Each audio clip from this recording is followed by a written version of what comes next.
कोविड-19 यानी कोरोना को मिटाने की दवा बनाने का दावा करने वाले बाबा रामदेव की दवा कोरोनिल पर महाराष्ट्र और राजस्थान की सरकार ने प्रतिबंध लगा दिया है। महाराष्ट्र की सरकार ने तो यहाँ तक कहा है कि वो अपने राज्य में किसी भी इस तरह की दवा को बिकने की अनुमति नहीं देंगे जिसको आयुष मंत्रालय से अनुमति ना मिली हो। तो वहीं दूसरी ओर उत्तराखंड सरकार ने भी, उत्तराखंड का जो आयुर्वेद ड्रग्स लाइसेंस अथॉरिटी होती है, उसने भी बाबा रामदेव और पतंजलि की जो दवा है कोरोनिल, उसको लेकर नोटिस जारी कर दिया है। इस पर आरोप है कि इस बारे में झूठ बोला गया और दवा के बारे में गलत जानकारी दी गई। हम आपको इस खबर में बताएंगे वो 10 झूठ जो बाबा रामदेव और पतंजलि द्वारा बोला गया, खासतौर पे कोरोना के मामले में और भी तमाम मामलों में जब बाबा रामदेव और पतंजलि ने अपने फायदे के लिए एक के बाद एक कई झूठ बोले। इस खबर में हम पड़ताल करेंगे ऐसे ही 10 झूठ का। झूठ नंबर 1, बाबा रामदेव और पतंजलि ने सबसे बड़ा झूठ आयुष मंत्रालय से बोला है। आयुष मंत्रालय के मुताबिक उन्होंने कोरोना की दवा के लिए कोई लाइसेंस ही जारी नहीं किया। दरअसल दिव्य फार्मेसी ने इम्यूनिटी बूस्टर के लाइसेंस के लिए आवेदन किया था और कोरोना की दवा बना दी। झूठ नंबर 2, बाबा रामदेव और पतंजलि ने न सिर्फ बिना सरकारी मंजूरी के दवा को लोगों के सामने पेश कर दिया बल्कि बड़े बड़े दावे भी कर दिए। जबकि इस तरह का प्रचार करना कि पतंजलि की दवाई से कोरोना का 100% इलाज होता है ड्रग्स एंड मैजिक रेमेडीज कानून 1954 का उल्लंघन है। झूठ number 3, Patanjali research foundation trust की ओर से मंत्रालय को बताया गया कि ये क्लिनिकल ट्रायल जयपुर के national institute of medical science and research centre यानी निम्स में किया गया था। लेकिन राजस्थान के स्वास्थ्य मंत्री रघु शर्मा ने खुद पतंजलि के इस दावे पर सवाल उठा दिया। निम्स ने भी पतंजलि के दावे को गलत बताया। झूठ नंबर 4, सामान्य परिस्थितियों में किसी दवा को विकसित करने और उसका क्लिनिकल ट्रायल पूरा होने में कम से कम 3 साल तक का समय लगता है। लेकिन अगर स्थिति आपातकालीन हो तो भी तमाम जरूरी प्रक्रियाओं को पूरा कर किसी दवा को बाजार में आने में कम से कम 10 महीने से लेकर साल भर तक का समय लग ही जाता है। लेकिन पतंजलि ने अचानक से एक गंभीर बीमारी की दवा को लॉन्च कर दिया। यह आश्चर्यजनक था। झूठ नंबर 5, पहले बाबा रामदेव कह रहे थे कि नाक में सरसों का तेल डालने से कोरोना मर जाएगा। अब कह रहे हैं कि कोरोनिल डालने से कोरोना मर जाएगा। अगर सरसों का तेल कोरोना मार दे रहा था तो कोरोनिल खोजने की जरूरत आखिर पड़ी क्यों? यानी कि सरसों तेल से कोरोना खत्म करने की बात झूठी थी। झूठ नंबर 6, पहले रामदेव कहते थे कि वे कई असाध्य रोगों का इलाज योग से कर सकते हैं, दवा की जरूरत नहीं है। वो प्राणायाम से आजीवन स्वस्थ रहने की बात कहते थे, फिर खुद ही दवा भी बेचने लगे।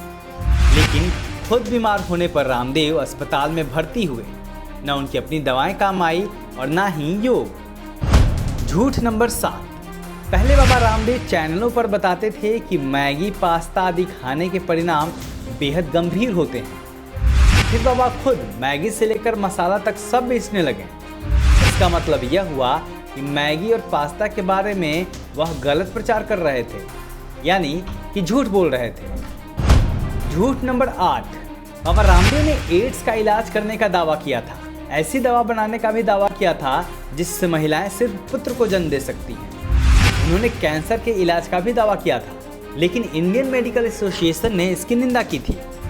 केंद्र सरकार ने उन्हें नोटिस थमाया, यानी कि रामदेव कई मौकों पर अपनी मुनाफे के लिए झूठ बोलते रहे हैं। झूठ नंबर 9, आयुष मंत्रालय के गजट नोटिफिकेशन के अनुसार पतंजलि को ICMR और राजस्थान सरकार से किसी भी कोरोना की आयुर्वेद दवा की ट्रायल के लिए परमिशन लेनी चाहिए थी, मगर बिना परमिशन के और बिना किसी मापदंड के ट्रायल का झूठा दावा किया गया।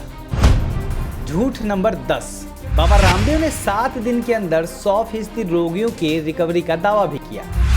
एक ऐसी बीमारी जिसको लेकर जनता के मन में भारी डर बैठा हुआ है, उसके बारे में भ्रामक जानकारी देना उपभोक्ताओं यानी देश की जनता के साथ भी एक भद्दा मजाक और बड़ा झूठ है। इस मामले में जवाब देने के लिए आयुष मंत्रालय द्वारा दिव्य फार्मेसी को 1 हफ्ते का समय दिया गया है कहा जा रहा है कि अगर संतोषजनक जवाब नहीं मिलता है तो लाइसेंस भी रद्द किया जा सकता है।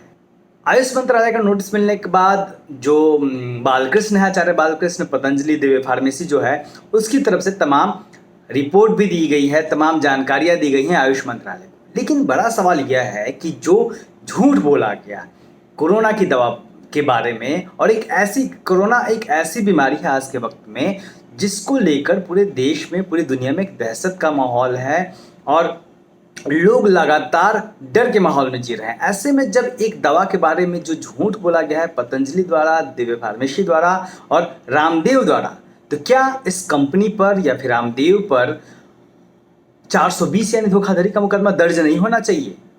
क्या सरकार को इस पर कड़ा एक्शन नहीं लेना चाहिए? या फिर होगा यह कि जैसे पहले भी तमाम झूठ बोलने के बाद भी, जब बाबा रामदेव ने दावा किया था कि वो कैंसर की दवा बना लिया है उन्होंने, या फिर ऐसी दवा बना ली है जिससे सिर्फ बेटे पैदा होंगे, और इस तरह की तमाम दवाओं को बनाने का जो दावा करते रहे हैं लगातार एक वक्त में, और जो झूठे साबित होते रहे हैं, उसी तरीके से जैसे वो तब बच निकले थे, क्या अब भी ऐसे ही बच निकलेंगे? तो बड़ा सवाल सरकार की मंशा पर भी है।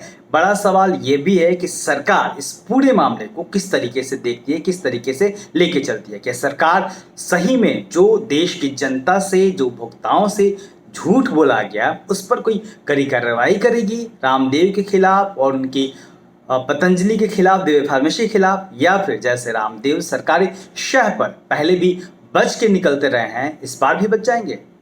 इस पर नजर हमारी बनी रहेगी। आप देखते रहिए दलित दस्तक। दलित दस्तक आपका अपना चैनल है। यह चैनल आपकी आवाज उठाने के लिए है। इसको जरूर सब्सक्राइब करें और अपने दोस्तों से भी करवाएं। बेल आइकॉन पर भी जरूर क्लिक करें।